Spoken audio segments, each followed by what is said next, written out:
Il est vrai qu'habituellement, je vous propose des bulletins qui sortent aux alentours de midi. Il est actuellement... Voilà, ne pas préciser l'heure parce que je ne sais pas du tout à quelle heure sortirait cette vidéo et peut-être que ce serait caduc, bien sûr. Et tout dépend également de l'heure à laquelle vous regardez cette vidéo. Mais en tout cas, au moment où elle sort, on est en fin d'après-midi, début de soirée.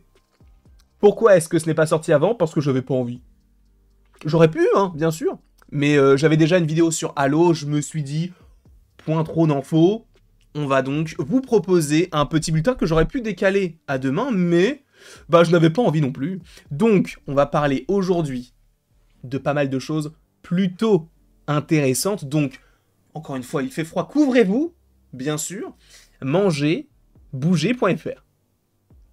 Et aujourd'hui, on va parler de 3 programmes que vous n'attendez peut-être pas, mais à mon avis, vu le titre, je ne sais pas quel est le titre, mais je sais ce qu'on va évoquer, donc je suppose que peut-être que vous avez envie de regarder un petit peu tout cela et de découvrir les petites rumeurs par-ci, par-là. Mais on va parler, bon, de Ironheart. Oui, bon, on s'en fout un peu. Mais on va parler de Daredevil Born Again. Avec des choses plutôt sympathiques, et je pense que cela va vous plaire, mais également Spider-Man R-rated. Vous avez bien entendu.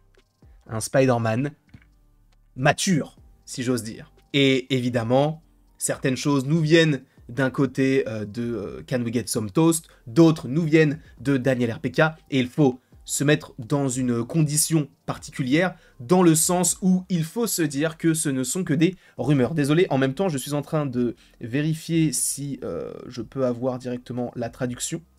C'est bon. On va commencer peut-être avec le moins intéressant, Ironheart.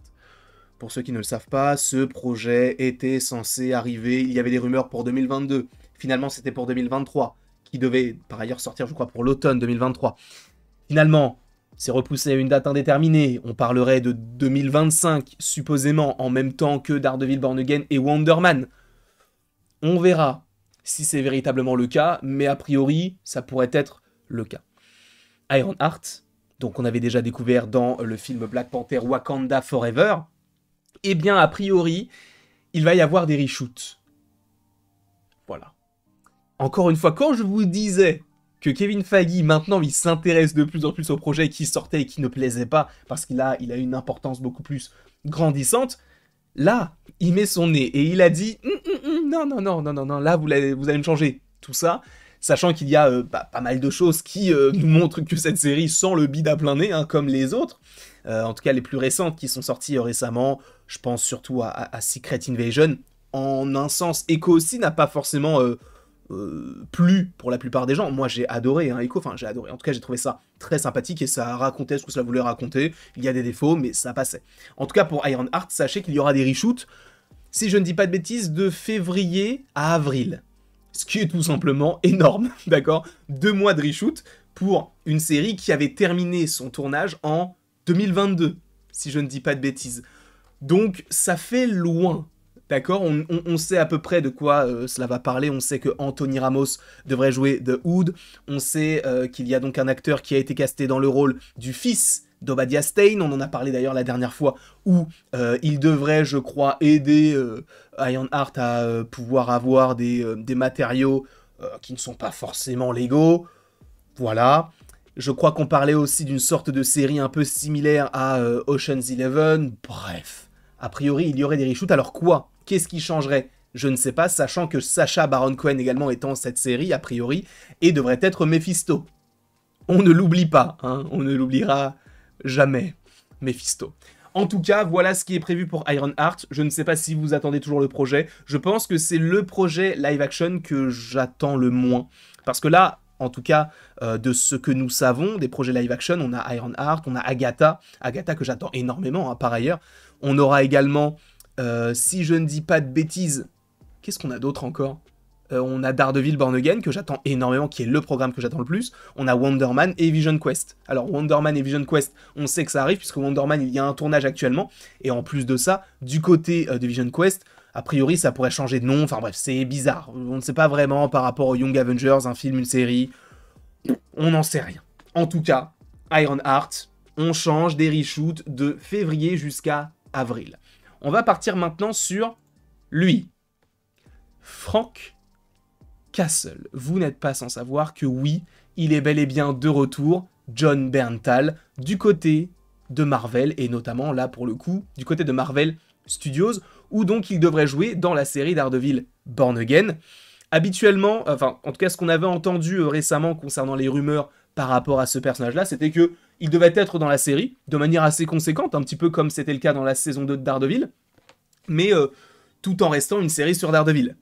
Sachant qu'il y avait des choses plutôt intéressantes sur le fait que, en gros, dans la série Daredevil Born Again, on est des policiers qui deviennent de plus en plus violents et qui se revendiquent du côté de Frank Castle en arborant en gros leur logo, enfin leur costume, que dis-je, leur uniforme de policier avec le logo du Punisher, ce qui ne va pas plaire à Frank Castle, qui va se dire mais de quel droit vous vous permettez de tuer des gens ou semer la zizanie via mon nom. On ne se connaît pas, on n'a pas les mêmes mentalités, stop.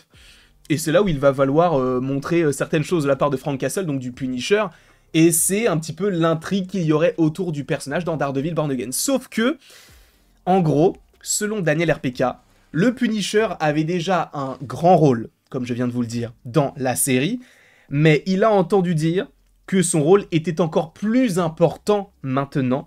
Il a sa propre intrigue secondaire, et donc par rapport aux policiers qui sont donc un peu méchants et qui ont le symbole du Punisher, sans lui demander son avis, et le Punisher va sûrement faire un massacre. Voilà ce qui est prévu concernant le Punisher. Je ne sais pas ce que vous en pensez, je ne sais pas si vous êtes hypé ou non par rapport à ça, mais le fait qu'il revienne, juste ça, ça me plaît. Parce que c'est l'un des meilleurs personnages de Netflix. Pour moi, il y en a deux qui sortent du lot. Daredevil, bien sûr, et le Punisher. Parce que Jessica Jones, je ne suis pas forcément familier à son histoire, puisque je n'ai toujours pas vu la série. Iron Fist, je le déteste. Luke Cage, il est fantomatique. Donc, bon, voilà. Et je crois que j'en ai oublié un. Non, je les ai tous mentionnés. Bon, il y avait Elektra, mais bon, c'est pas vraiment le cas. Enfin, c'est un peu différent. En tout cas, le Punisher devrait avoir une plus grande importance dans la série Daredevil Born Again. Et là, les gars, on va parler... Alors, non pas de Beyond de Spider-Verse, mais de Sony. Parce que Sony, selon Can We Get Some Toast, est en train de travailler sur un projet R-rated en lien avec Spider-Man. Alors, je ne sais pas de quelle manière cela se profilera. A priori, ce serait un film en live, enfin un live action, non, mais en animation. Donc oui, Sony travaillerait actuellement sur un film d'animation qui serait R-rated. Je ne sais pas ce que vous en pensez. Je me dis pourquoi pas. Est-ce que ce serait un spin-off à l'histoire de Miles, etc. avec un autre Spider-Man qui soit plus sombre, peut-être sur Spider-Man noir? Ça m'étonnerait puisqu'il est très rigolo, quoique ça peut donner quelque chose d'assez sanglant. Mais oui, Sony travaille sur un film Spider-Man R-rated selon Can We Get Some Toast. Je ne sais pas ce que vous en pensez. Personnellement, je me dis que ça peut être une bonne idée. J'ai pas forcément tout le temps envie de jeter la pierre sur Sony parce que là, ils essayent de faire quelque chose de différent, donc pourquoi pas essayer. Mais on va quand même faire attention. En tout cas, je vous remercie beaucoup d'avoir été présent devant cette vidéo. N'hésitez pas à l'aimer, à la partager, à la commenter et à vous abonner si ce n'est pas déjà le cas. Et après tout ceci, il ne me reste plus qu'à vous dire à la prochaine pour la prochaine. Et bien évidemment, sachez que vous pouvez aimer, partager, commenter, vous abonner si ce n'est pas déjà le cas.